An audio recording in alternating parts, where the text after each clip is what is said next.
Thank you to all of you for being here today. My name is Lisa Tepper Bates, and I am the President and CEO of United Way of Connecticut, and very proud to be here with representatives of more than 60 organizations in Connecticut, all working together to lift up a child tax credit as an important step the state can take to support our families.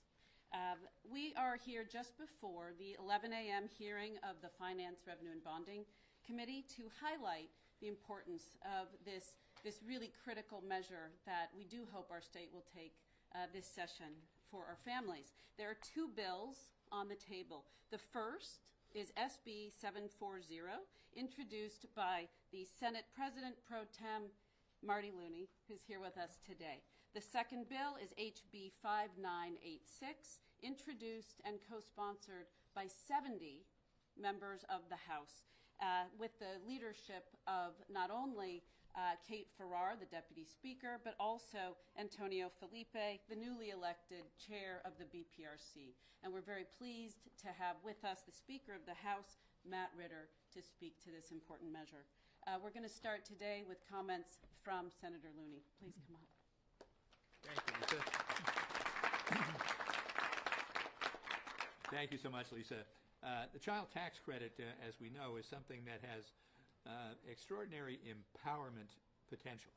And as we saw when the federal child tax credit was briefly in existence a few years ago during the pandemic, it can be transformative. So if you combine a child tax credit with the state earned income tax credit, which we already have, it can really work miracles to raise families out of poverty. And it will really make our state income tax finally achieve the level of progressivity that we've been working toward for more than 30 years. As you may recall, when the income tax was first adopted back in 1991, it was at a flat rate of 4.5%. Ever since then, we have been building more and more progressivity into that income tax by creating tiered rates of taxation for everyone except the top two tiers of income, by providing the property tax credit, by providing then finally the earned income tax credit for the working poor. By a couple of years ago, we lowered the rates in the two lowest tiers. And so we have built a lot of progressivity in. The top tiers probably could be a little higher and still be competitive and generate more revenue. But in terms of the middle and lower tiers, we have made great progress. And I think the capstone of that would be to pass a child tax credit, which would really help low-income working families, middle-income working families, and recognize what many other states have already recognized, which is taking into account the special needs and special expenses of families raising children. So I'm pleased to see that there's a broad-based support for the concept here, and all of the organizations that are here today supporting it. Thank you.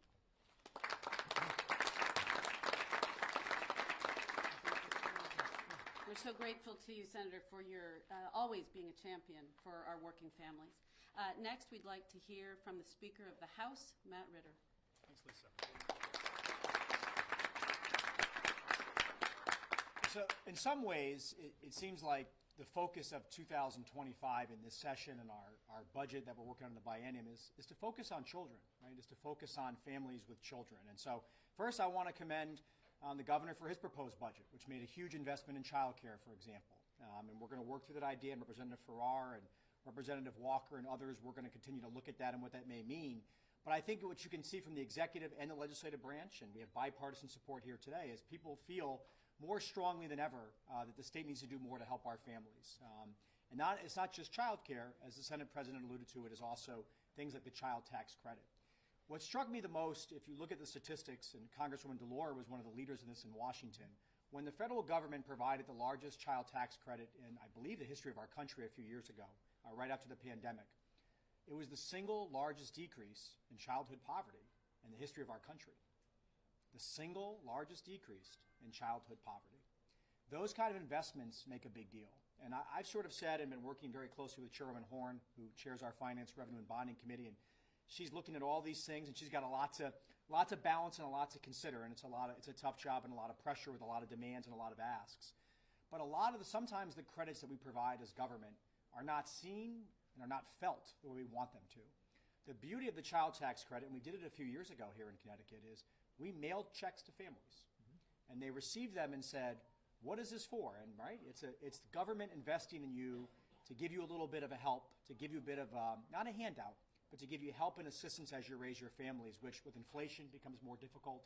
And as Marty said, if you look what's happening in Washington, they're thinking the exact opposite. Instead of providing credits and help to families who are trying to raise 2 young children, they're going to provide tax breaks to the wealthiest among us. So in the entire country, which is sort of shocking to think about. So this is another idea. It doesn't solve it by itself. It's not going to eliminate poverty. It's not going to make families all of a sudden go from one tax break, one tax bracket to another. But what it's going to do is it's going to help a lot of people, and it's also going to show that government is investing in all of our citizens, cares about them, and particularly cares about their children. So if we could leave 2025 with major investments in childcare and our families, I think that'd be a very successful session. So I appreciate everybody being here, all the advocates from House Dems and Senate Dems and Senate Republicans, and if there's a House Republican, you're welcome too. And we look forward to seeing where the public hearing goes. Thank you. Thank you, Speaker Ritter. We're so grateful to you. The most important thing that we want to focus on is just what Speaker Ritter was speaking of now, which is the experience of our families. And with that in mind, we're so pleased to have with us today Myra, who is the head of a family in Stamford and has graciously agreed to come here and share her perspective as a Connecticut mother. Thank you, Myra. Muchas gracias. Buenos días a todos aquí presentes y a toda la comunidad hispanoamericana que estamos acá. Yo vengo de Stamford, Connecticut, y soy una madre de 3 hijos de 6, 8 y 17 años de edad. Y vengo en representación de mis hijos y de todas las familias. Y me gustaría agradecerles a todos aquí presentes, y también vengo a decir que el crédito para los niños para nosotros es muy importante y que lo necesitamos realmente para poder ayudar a nuestros hijos a tener zapatos y ropa y comida en nuestras casas. Muy agradecida y realmente lo necesitamos. En apoyo a toda la comunidad. Muchas gracias.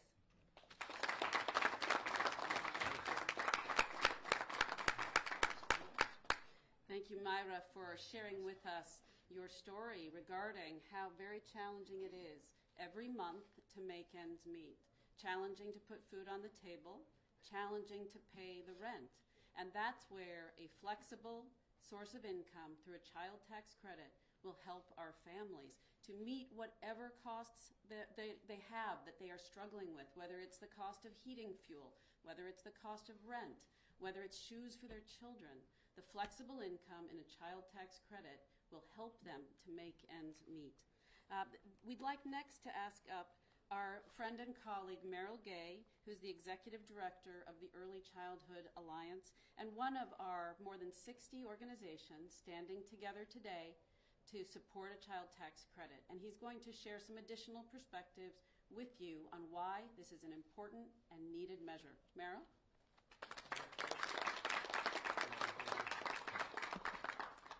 Good morning. As you heard, I'm Merrill Gay from the Connecticut Early Childhood Alliance, and I'm also here on behalf of the 60 diverse organizations that make up the Child Tax Credit Coalition. After the last legislative session, we developed a petition to gather perspectives from residents in support of the Child Tax Credit, and altogether we received 1,263 responses. I want to present these to Speaker Ritter, and you can give this to the Senate President. I'm not reading it tonight. No, you're not, okay. So the United Way has submitted those responses as testimony to the Finance Committee, but I want to read just a couple of the stories that we've got. First, we heard from a lot of dads signing the petition. Here's one from Michael in West Haven. On top of our full-time jobs, I'm working a second part-time job, and my wife does food delivery whenever she can. But we still struggle every month to pay our bills and keep up with everyday things for our 3 young children. And yes, we heard from child care providers who understand how hard it is for families to afford the basics right now. For example, a child care provider in New Haven shared this with us. I see the struggle that parents have to just be able to pay for care for their kids. I've had times when I provided care and didn't get paid for weeks. Or sometimes months, trying to help a parent out of a financial situation.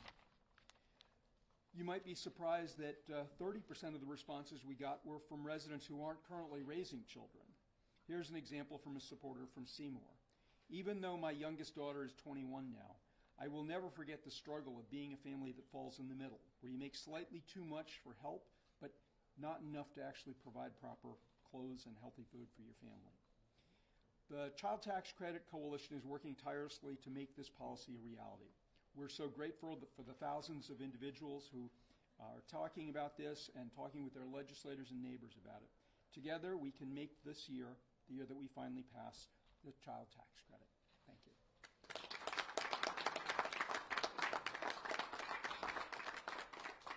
Thank you, Merrill, for sharing those perspectives. Next, we'd like to ask Representative Farrar and Representative Felipe to come up and share their thoughts.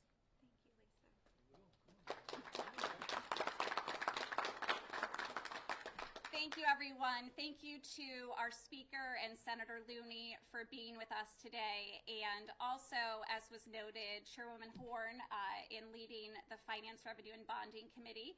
As was shared, today is a big day here in the legislature because not just are you hearing from us this morning, but we do expect to hear from many families that were noted today as a part of the finance hearing on these important bills.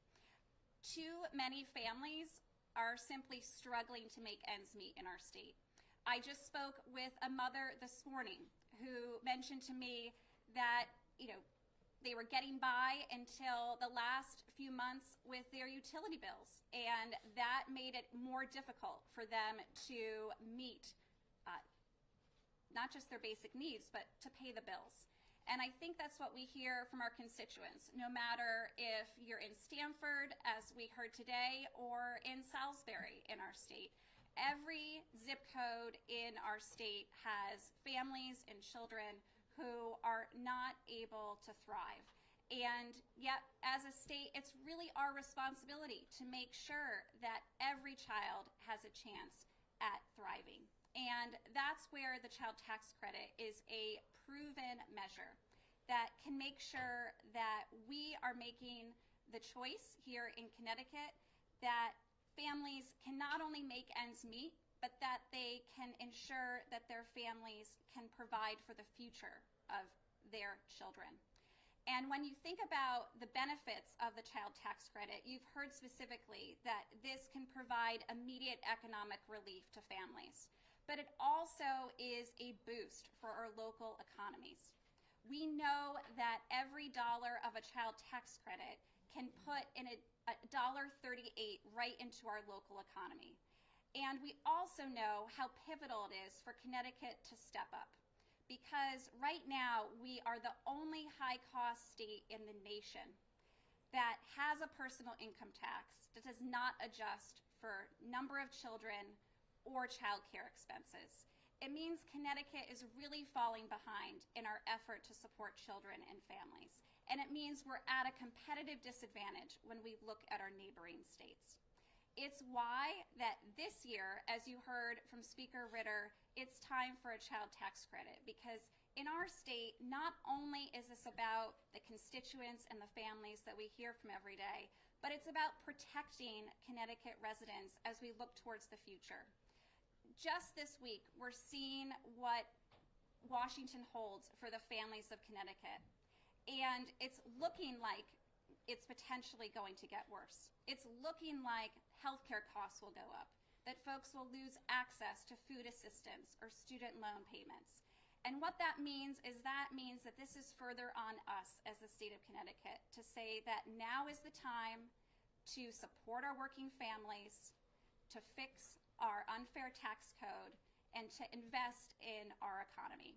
So with that, I would love to welcome my partner in this effort this year with our House bill, Representative Felipe, who is also the chair of the Black and Puerto Rican Caucus. Representative Felipe.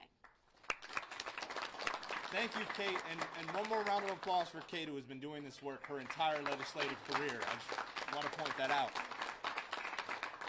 Good morning. Come on, I'm going to try that again. Good morning. Good morning. I want to make sure people know that the people in front of the camera aren't the only people in the room. We have a nice little crowd in here today. because this is an important issue that we've been dealing with. I want to talk about first the fact that Connecticut's not immune to what happened in last year's election. And I'm not talking about anything on the Republican or Democratic side. I'm talking about the fact that working families felt that they weren't being represented in government the way they were supposed to be. And now, in ways in Connecticut, we've been doing just that. The Speaker had talked about it.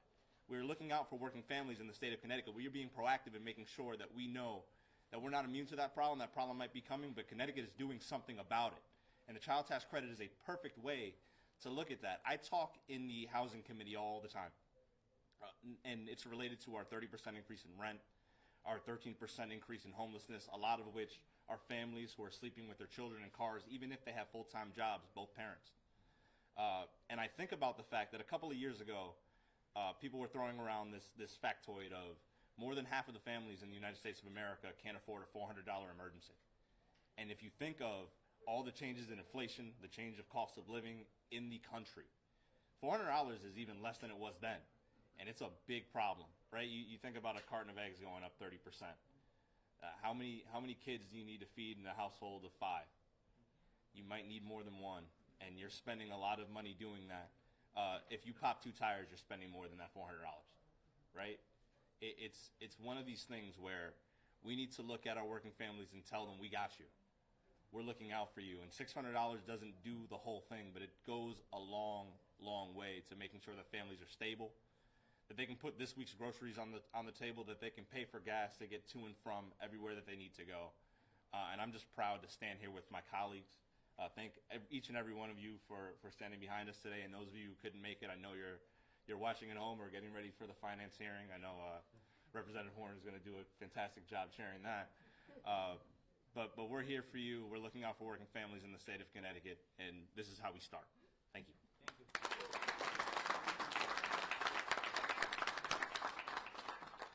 We are so grateful to every member of our elected body here today standing with us in support of creating a permanent child tax credit. Thank you so much for being here. We know this is a tight day, but we want to make sure to take any questions that you might have.